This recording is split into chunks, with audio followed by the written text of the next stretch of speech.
I was 18 years old when I got married. I belonged to a very conservative family, a Baloch family, where good daughters never say no to their parents. My father wanted me to get married, and all I said was, if that makes you happy, I'll say yes. And of course, it was never a happy marriage. Just about after 2 years of getting married, about 9 years ago, I met a car accident. Somehow my husband fell asleep and the car fell in the ditch. He managed to jump out, saved himself. I'm happy for him. But I stayed inside the car and I sustained a lot of injuries. The list is a bit long. Radius ulna of my right arm were fractured. The wrist was fractured. Shoulder bone and collarbone were fractured. My whole rib cage got fractured. But that injury that changed me and my life completely was the spine injury. Many people came to rescue. They gave me CPR. They dragged me out of the car.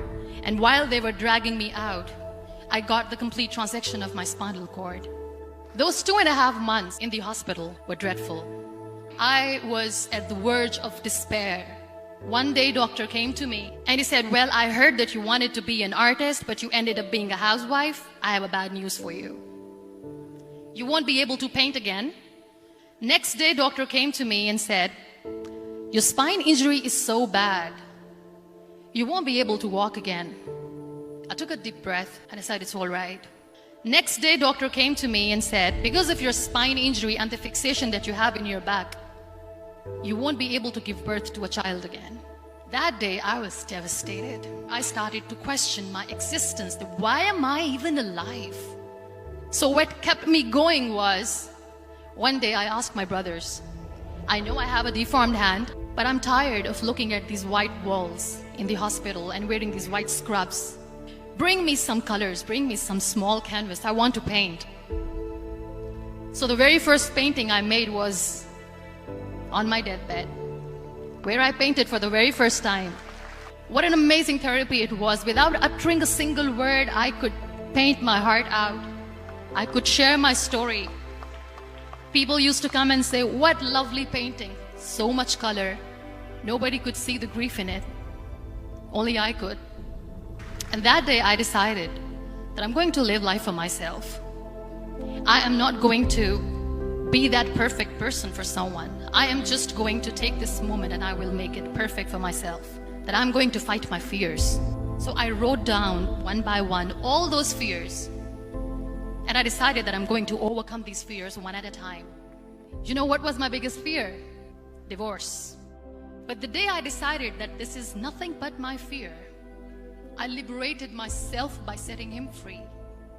And I made myself emotionally so strong that the day I got the news that he's getting married, I sent him a text that I'm so happy for you and I wish you all the best.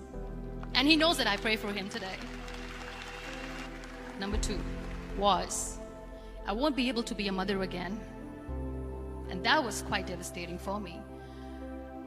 But then I realized there are so many children in the world, all they want is acceptance. So there is no point of crying, just go and adopt one. And that's what I did.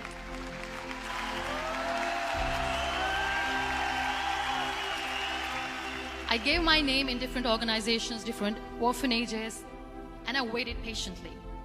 2 years later, I got this call from a very small city in Pakistan. I got a call and they said, are you Muniba Mazari? There is a baby boy and would you like to adopt? I could literally feel the labor pain. I said, yes, yes, I am going to adopt him. I am coming to take him home.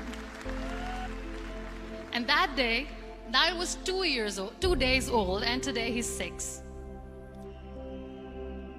You know, when you end up being on the wheelchair, what's the most painful thing? People think that they will not be accepted by the people because we, in the world of perfect people, are imperfects. So I decided to appear more in public. I started to paint. I have done a lot of modeling campaigns. I decided that I'm going to join the national TV of Pakistan as an anchor person. I became the National Goodwill Ambassador for UN Women Pakistan, and now I speak for the rights of women, children. I was featured in BBC 100 Women for 2015. I'm one of the Forbes 30 under 30 for 2016. So when you accept yourself the way you are, the world recognizes you. It all starts from within. We have this amazing fantasy about life. This is how things should work. This is my plan. It should go as per my plan. If that doesn't happen, we give up.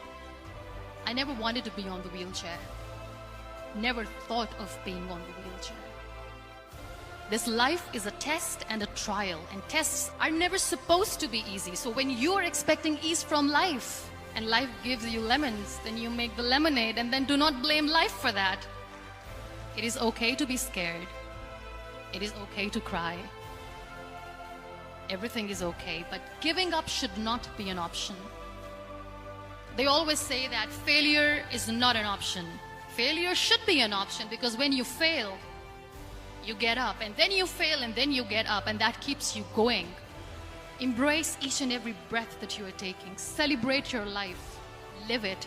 Don't die before your death. Real happiness lies in gratitude. So be grateful, be alive, and live every moment.